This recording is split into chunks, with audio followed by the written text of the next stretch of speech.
Fala aí, rapaziada, muito bom dia, canal Conhecimento da Libertação tá no ar, mais um vídeo aqui para vocês, trazendo um estudo bíblico, né? Eu vou trazer para vocês aqui sobre a origem, né, de Satanás, diabo, o que que você quer que seja aí, chama, certo?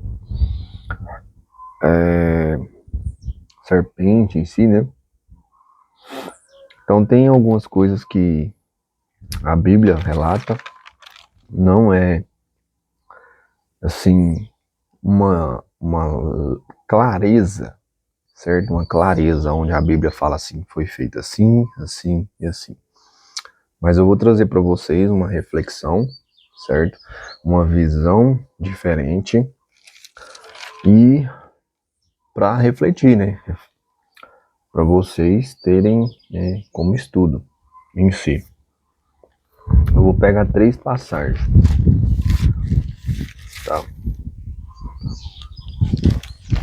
Vou marcar essa aqui.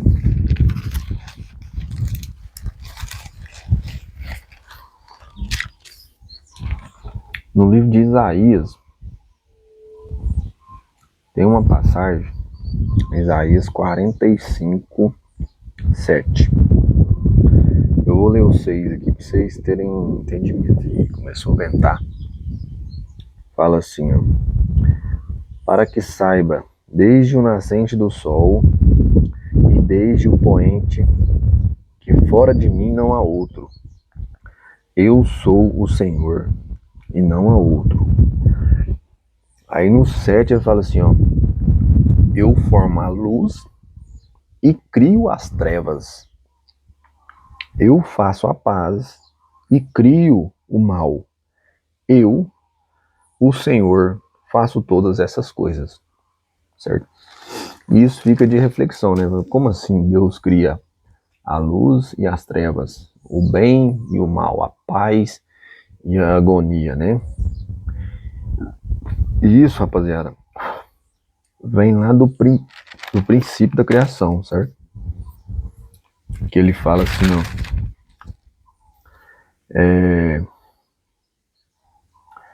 No versículo 1, né, fala assim, ó, no princípio Deus criou os céus e a terra. E a terra era sem forma e vazia, e havia trevas sobre a face do abismo, ou seja, escuridão, né? E o Espírito de Deus se movia sobre a face das águas. E disse Deus, haja luz, e houve luz. Quem que é essa luz, né, pessoal? Vou falar, eu tinha falado para vocês sobre que essa luz era o Messias em si, mas vamos separar, né? Como eu falei para vocês, vamos separar, porque às vezes eu misturo uma coisa com a outra, às vezes eu uso o costume, né? O costume de ficar falando Messias, Messias, Messias.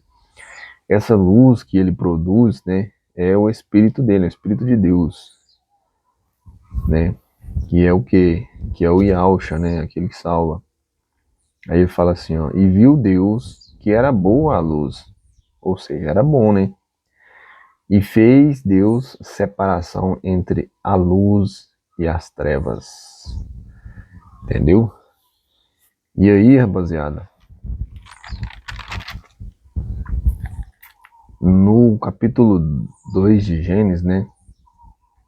Versículo 9 fala assim, ó. E o Senhor Deus fez brotar da terra toda a árvore agradável à vista e boa para a comida. E a árvore da vida no meio do jardim e a árvore da ciência do bem e do mal. Certo? Temos por lógica o seguinte, por lógica, entendeu? Que no livro de Isaías ele fala, eu crio a luz e as trevas, o bem e o mal, a paz e a agonia, né? Ele cria, entendeu? Então, pela premissa do livro de Gênesis, né, que ele cria a luz e as trevas, seria no quê? A luz seria o Espírito de Deus e as trevas seria, né, o, digamos assim, opositor.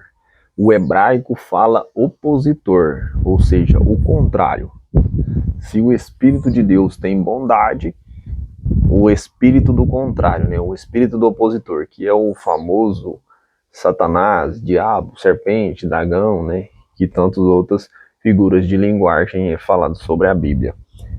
Então, quem cria o bem e o mal é o que? É Deus. Aí você vai se perguntar, por que que Deus iria criar o bem e o mal? Só lembrando para vocês, o mal, não é, digamos assim, inimigo de Deus, certo? Ele é inimigo do Espírito de Deus, ou seja, do Espírito Santo, né? De Yahshua. Deus está num... Quem controla Yahshua e quem controla o mal é Deus, certo? Mas ele é justo, né? Então, por que que ele criaria o mal? Por quê? Quando ele fez o ser humano, né, partindo da premissa de quando ele fez o ser humano em si, ele fez o ser humano para quê? Para que possamos adorar ele, né? Mas qual seria o sentido desse amor nosso pelo Pai se não houvesse outra opção? Aí não seria amor, né? Seria apenas uma opção, uma única opção, ou seja, só Deus e pronto, acabou.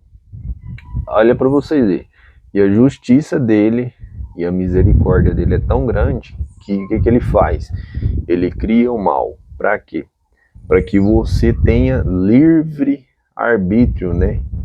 Livre arbítrio, digamos assim. Você tenha a sua opção de escolher entre o bem e o mal, certo? Quando você escolhe a Deus, sabendo que tem o mal, ou seja, que tem o espírito do opositor, que é o opositor ao Espírito de Deus, quando você escolhe o Espírito de Deus, você vai por amor a Deus, porque tem uma segunda opção, se você quiser, né? Não é exclusivamente só Deus. Tem uma segunda opção, que é o espírito do mal, levando em consideração isso, certo?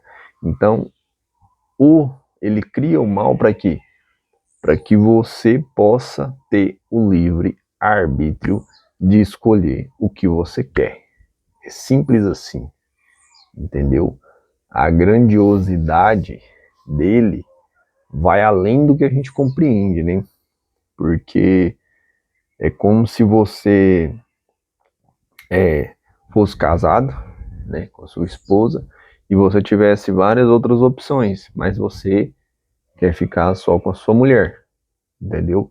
Essa é a figura de linguagem que a gente usa, né? Um exemplo em si.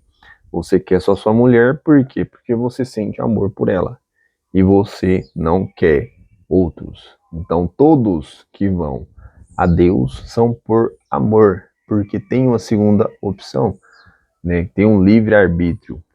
E esse livre-arbítrio em si isso desencadeia, né, muitas coisas. Quando você deixa de servir um Deus que te proporciona tudo e passa a ir buscar digamos assim, um espírito, né, opositor que veio só para roubar, matar e destruir, você tem fome, né, pestes e muitas outras coisas, né, que é o que o espírito da oposição, né, ele traz, né, quando o Espírito de Deus, que é o Espírito Santo, ele traz vida, o espírito opositor traz morte, morte que é espiritual, né, você é desligado de Deus. Então, espero que vocês tenham entendido a linha de raciocínio, né. Eu ainda estou buscando muitas coisas sobre os anjos, né, serafins e os querubins, né, se realmente existe isso, né, ou é só uma figura de linguagem, por exemplo, de serafins, né. Você vai buscar no hebraico o que que significa, que é o que? É um intercessor, né. Então seria o que? Um serafim seria o Espírito de Deus, Um serafim seria o quê? Uma pessoa, digamos assim, com muita intimidade com Deus, que tem capacidade de interceder, né? De Deus falar através dele com você, através dessa pessoa. Então tem muito quebra-cabeça ainda para montar, né? Na Bíblia, que não foi desvendado ainda, certo? Espero que vocês tenham compreendido, que sirva de luz e de iluminação para vocês terem compreensão. Até o próximo vídeo.